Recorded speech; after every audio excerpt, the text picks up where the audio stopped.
JEE main 9 जनवरी 2020 second shift का ये question है सीक्वेंस सीरीज का। तो जीपी का क्वेश्चन है basically let the n be the nth term of the GP of the positive terms and sigma n equals to 1 से लेकर 100 a2n plus 1, यानी जितने भी और टर्म्स बनती है उनका सम आपको 200 गिवन है और जितनी भी इवन टर्म्स बनती है 100 टर्म्स उनका सम आपको 100 गिवन है। सो n इक्वल्स टू 1 से लेकर 200 जितनी भी टर्म्स होती हैं 200 टर्म्स उनका सम आपको चाहिए। तो देखिए लेट ए आर स्क्वायर, ये सारी की सारी टर्म्स किसमें जीपी में, जनरल टर्म कितना हो गया a are raise to n minus 1, then it's sum for the n terms will be a are raise to n minus 1 divided by r minus 1 when r is not equals to 1। तो ये summation का formula होता है and where t n is equals to a are raise to n minus 1। अब देखिए आपको क्या given है, सिग्मा एन इक्वल्स टू 1 से लेकर के 100 A two N plus 1 which is equals to A 3 for N equals to 1 A 5 up to A 201 is equals to given है आपको 200 ए 3 यानी third term which is A are square A 5 A are raise to 4 and A201 यानी A R raise to 200 is equals to 200 given है। So first term A R square, number of terms 100, so R common ratio कितना हो गया, common ratio यहाँ पे R square, तो R 200 minus 1 divided by R square minus 1 is equals to 200। तो इसको मान लेते हैं फर्स्ट इक्वेशन।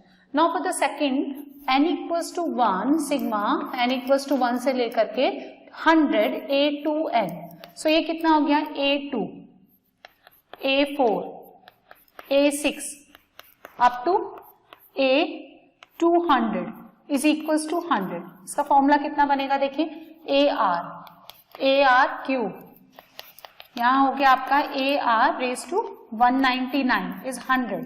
सो फॉर्मूला कितना हो गया ए आर स्क्वायर की पावर 100 यानी r raise to 200 minus 1 divided by r square minus 1 is equals to 100।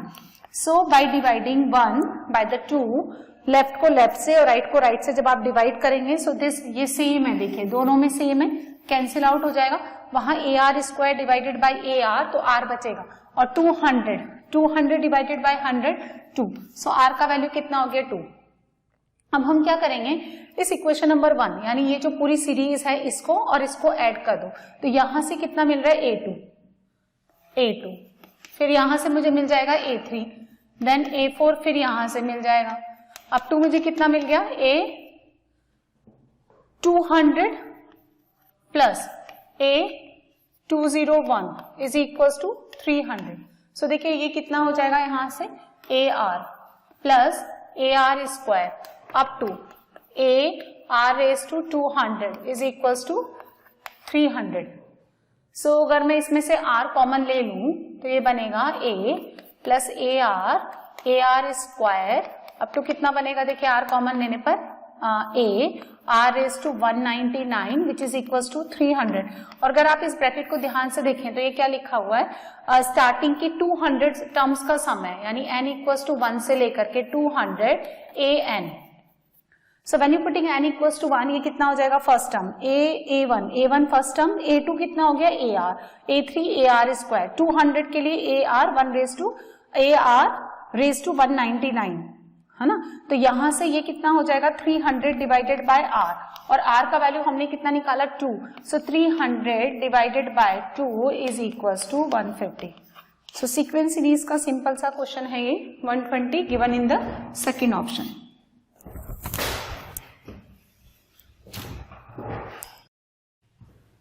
तो एक और क्वेश्चन सीक्वेंस सीरीज से 9 जनवरी शिफ्ट सेकंड का एक और क्वेश्चन अभी हमने थोड़ी देर पहले डिस्कस किया। तो ये भी क्या है देखा जाए तो इनफाइनाइट जीपी से है और वो जो पहले हमने डिस्कस किया था वो भी जीपी से है। सो देखो इनफाइनाइट जीपी क्या कहलाती है, the terms are given a plus a are square and infinite number of terms है, तो it's sum is equals to a upon 1 minus r, where r should be fractional minus 1 to 1, right? अब आपको देखिए x कितना given है, when you putting n equal to 0 1 2 3, तो n को 0 डालेंगे तो -1 की पावर 0 कितना हो गया 1, यहां से मिलेगा 1, n को 1 डालिए तो 1 माइनस tan स्क्वायर थीटा, फिर n को 0 डाला 1 डाला 2 पुट करिए तो plus 10 raise to 4 theta minus 10 raised to 6 theta and so on. So first term is 1 upon common ratio minus tan square theta, तो 1 plus tan square theta is sec square theta, पर जाके कितना हो जाएगा cos square theta. So x is equals to cos square theta because 1 plus tan square theta is sec square theta. Now y के लिए solve करते हैं, तो ये कितना हो गया 1 plus cos square theta plus cos raised to 4 theta and so on. So this is equals to 1 upon 1 minus cos square theta, यानी 1 upon sin square theta. ठीक है, now देखिए यहां से cos square theta is equals to x and sin square theta is equals to 1 upon y. Add कर दें, so this plus this 1, this plus this x plus 1 upon y. So 1 minus x into y is equals to 1. ये relation आ गया by elimination of the theta. So y into 1 minus x is equals to 1 is given in first option.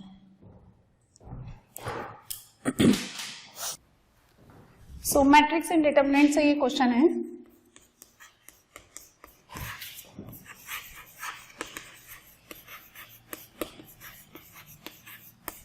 बहुत ही simple सा question है for the homogeneous system of linear equations. आपको देखिए यहाँ पे all the three constants are equal to 0, तो ये क्या है होमोजीनियस लीनियर इक्वेशंस है ये एक्स वाई जेड में फर्स्ट डिग्री इक्वेशंस है. Then which option is correct? No solution. तो नो सॉल्यूशन का केस तो होमोजीनियस इक्वेशन में बनता ही नहीं है. Either it gives you unique solution which is called the trivial solution for delta equal to 0. तो डेल्टा क्या होता है? इसका कोफिशिएंट से बना हुआ मैट्रिक्स. तो for delta not equal to 0 it gives you unique solution. ठीक है, यूनिक सॉल्यूशन कौन मिलेगा? Which are always 0 solution 0 0 0. एक ही फिक्स सॉल्यूशन मिलेगा आपको. All the x y z are equal to 0 and if delta equal to 0 it gives you infinite solutions and which is called the non-trivial solution. Non-trivial solution. और unique solution को यहाँ पे हम क्या बोलते हैं? Trivial solution. तो जरा देखिए हम डेल्टा निकालते हैं. 7 6 minus 2 3 4 2 1 minus 2 minus 6. इसको सॉल्व करते हैं. 7 कितना हो गया? +4 माइनस 6, यहां से कितना मिलेगा? देखिए 18 -2 -20 -2 -6 -4 -10, यहां से कितना मिला? माइनस का 20 -140 प्लस 120 प्लस यहां से कितना मिला? तो ये कितना आ गया? Delta equal to 0. तो it gives you infinite solutions यानी नॉन ट्राइवियल सॉल्यूशन. तो ये वाला केस आपका रॉन्ग हो गया, नो सॉल्यूशन वाला. ओनली ट्राइवियल सॉल्यूशन, ये केस भी रॉन्ग हो गया. Now second option and fourth option को देखें. Infinite non trivial solution for x equal to 2z and infinite non trivial solution for y equal to 2z. तो actually मुझे ये check करना है कि किन के लिए होल्ड करेगा. तो हम ये मान लेते हैं जब आपके पास इनफाइनाइट सॉल्यूशन होता है तो इनफाइनाइट सॉल्यूशन को निकालते कैसे? तो हमें लेट कर लेते हैं कि 2z आपके पास कितना है? k and k belongs to real number. ठीक है, तो यहां से आपको कितना मिलता है? 3x plus 4y. Second equation ले लो, इज इक्वल टू -k और x minus 2y is equal to कितना हो गया? 6z. तो ये हो जाएगा 3k. अब हम क्या करेंगे? इसको 2 से मल्टीप्लाई कर देते हैं. तो 3x plus 4y is equal to -k and 2x minus 4y is equal to 6k. Add कर दो तो 5x is equal to 5k. So x equals to k. ये आ गया. अब y निकाल लें. y यहां से निकालेंगे तो 2y is equals to x कितना है? k minus 3k. So y is equals to -k. So x y z को हम कैसे लिखेंगे?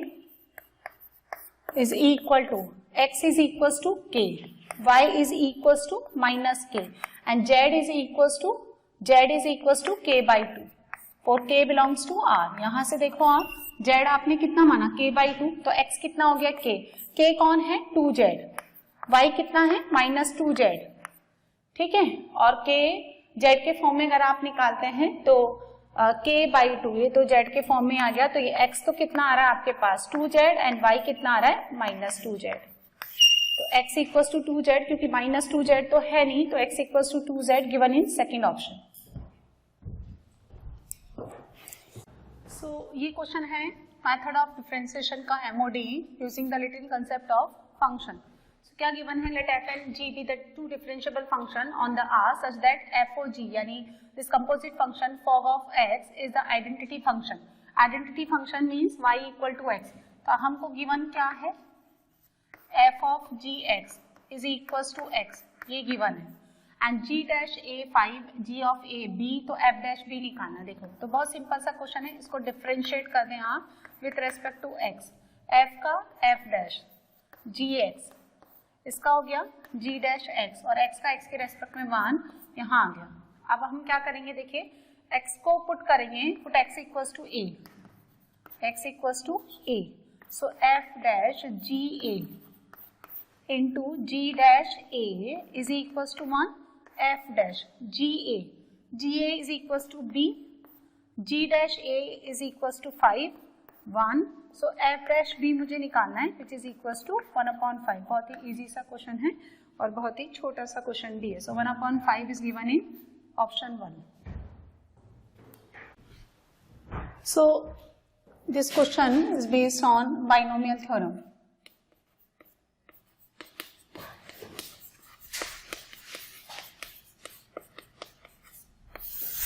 So देखिए क्या गिवन है, in the expansion of x upon cos theta plus 1/x sin theta raise to 16, if L1 is the least value of the term independent of x। तो पहले independent of x निकालते हैं हम लोग term, फिर आगे बात करते हैं। तो in this expansion let tr plus 1, it's a general term tr plus 1 is equals to 16cr x upon cos theta 16 minus r 1/x sin theta raise to r, right.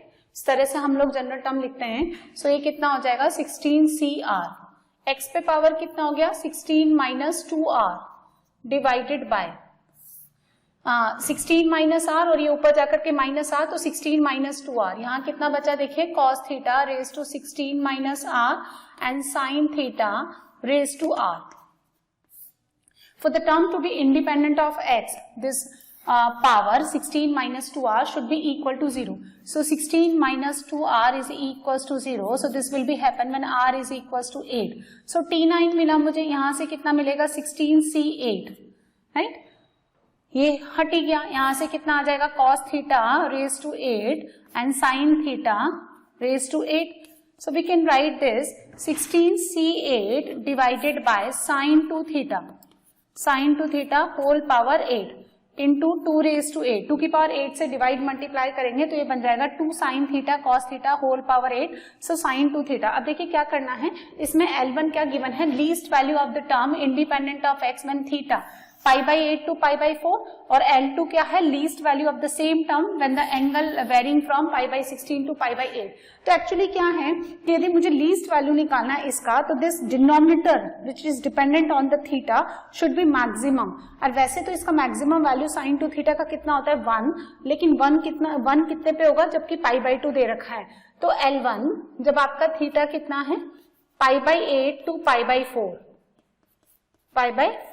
तो π/4 अगर आप यहाँ पे पुट करेंगे तो ये कितना हो जाएगा π/2 मैक्सिमम वैल्यू कितना मिलेगा, देखो sin 2 थीटा का ग्राफ अगर हम बनाएं तो ये ऐसा बनता है इस तरह से।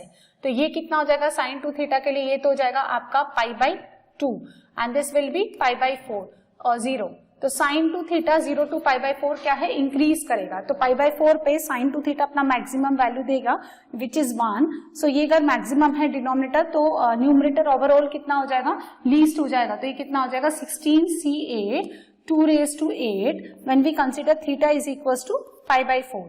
नाउ मुझे L2 निकालना है। L2 के लिए इन्होंने थीटा कितना दे रखा है, देखिए π/16 टू π/8, π/16 टू π/8। तो वो कहीं यहाँ पे आएगा π/8, π/16 और छोटा आएगा। तो यहाँ पे जब एंगल आपका मैक्सिमम है तो आपका साइन विल ऑल्सो इंक्रीजेस। तो मुझे एक्चुअली क्या लीस्ट वैल्यू निकालने के लिए for this interval sign to theta को हमेशा ज्यादा से ज्यादा रखना है ताकि ओवरऑल ये कम से कम बने। तो यहाँ पे थीटा कितना कंसीडर करेंगे हम लोग π/8। सो थीटा π/8 है तो दिस विल बी π/4।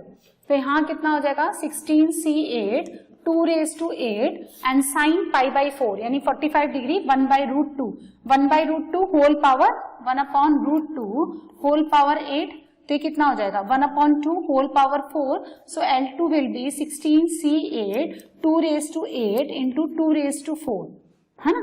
अब हमें क्या निकालना, द रेशियो L2/L1। L2/L1 मुझे निकालना है, L2/L1। सो यहाँ देखिए 16c8 2⁸ into 2⁴ and L1 is 16c8 into 2⁸। सो इतना पोर्शन कैंसिल आउट हो जाएगा और बचेगा कितना 2⁴ यानी 16। So this is 16⁻1 and which is given in fourth option.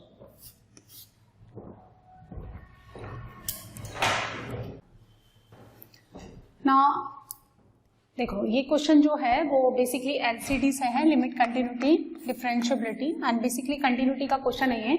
Late box of t denotes the greatest integer function which is less than और equals to t. ये definition आप जानते ही हैं। A limit extending to 0x box of 4/x यानी greatest integer of 4/x you have to given equal to a, then the function box of x square sin πx is discontinuous when x equal to। तो देखिए जब आपका x integer है तो पाई का integral multiple ये हमेशा 0 ही रहेगा। अब आप इसको कुछ भी रखें, है ना, जब आप इसको कुछ भी रखें तो ये आपको कितना देगा, देखिए 0 ही रहेगा, है ना। साइन आप यहाँ पे कोई भी इंटीजर ले लें x को तो n पाई हमें पता है हमेशा 0 रहेगा। तो इसके कारण ये अच्छा ये कोई ना कोई कांस्टेंट नंबर आएगा तो व्हेन वी मल्टीप्लाइंग विद 0 ये हमेशा कंटिन्यूअस ही रहेगा। तो मुझे ये देखना है कि a जो है वो यहाँ पे नॉन इंटीजर कौन निकल के आता है। सो सॉल्व करते हैं। a equals to limit x tending to 0x box of 4/x। देखिए greatest integer of x can be written as x minus fractional part of x। इसको ऐसे लिख लें तो ये हो जाएगा 4/x minus fractional part of 4/x। And this FPF fractional part of x is always belongs from 0 to 1 for all x belongs to R। This is a finite number, fractional number होता है जो 0 से 1 के बीच में lie करेगा। Now this is limit x tending to 0, x को अंदर भेजिए तो 4 minus x fractional part of 4/x। अब आप देखिए ये जो नंबर है ये हमेशा कितना रहेगा 0 से लेकर के 1 और बाहर कितना है x। तो when you apply x tending to 0 तो 0 से मल्टीप्लाई होकर के ये कितना हो जाएगा 0 हो जाएगा। तो यहां से a का वैल्यू कितना बचेगा 4।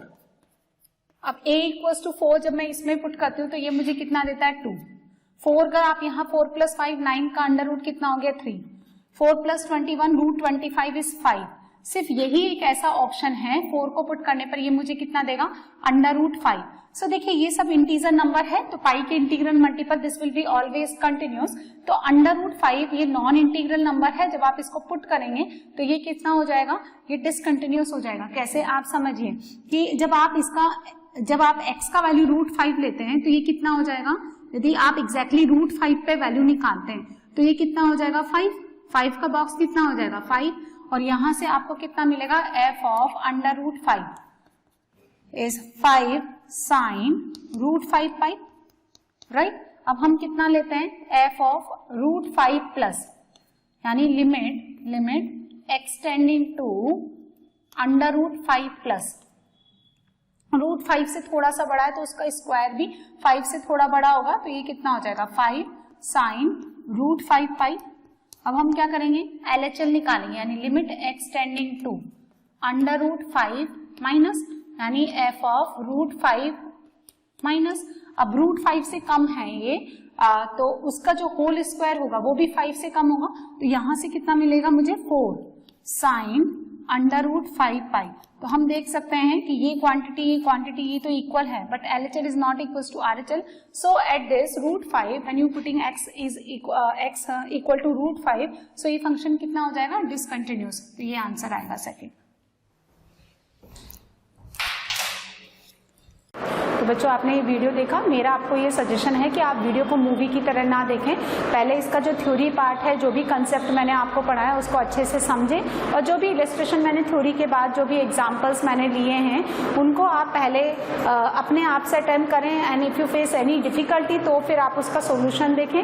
आपको ये वीडियो कैसा लगा मुझे कमेंट सेक्शन में लिख करके ज़रूर बताएं और क्वेश्चन से रिलेटेड या थ्योरी से रिलेटेड जो भी आपकी क्वेरी है, जो भी आप डाउट्स हैं वो भी आप मुझसे पूछ सकते हैं और जितना हो सकेगा जल्दी से जल्दी मैं आपको डाउट्स क्लियर करने की कोशिश करूँगी। और ये वीडियो आपको अच्छा लगा तो आप अपने फ्रेंड्स के साथ शेयर करें और लेटेस्ट इन्फॉर्मेशन के लिए लाइक करें, सब्सक्राइब करें, ताकि जितनी भी इन्फॉर्मेशन है हम लोग जो आपको प्रोवाइड करना चाहते हैं वो जल्दी से जल्दी आपको मिलती रहे। Thank you so much.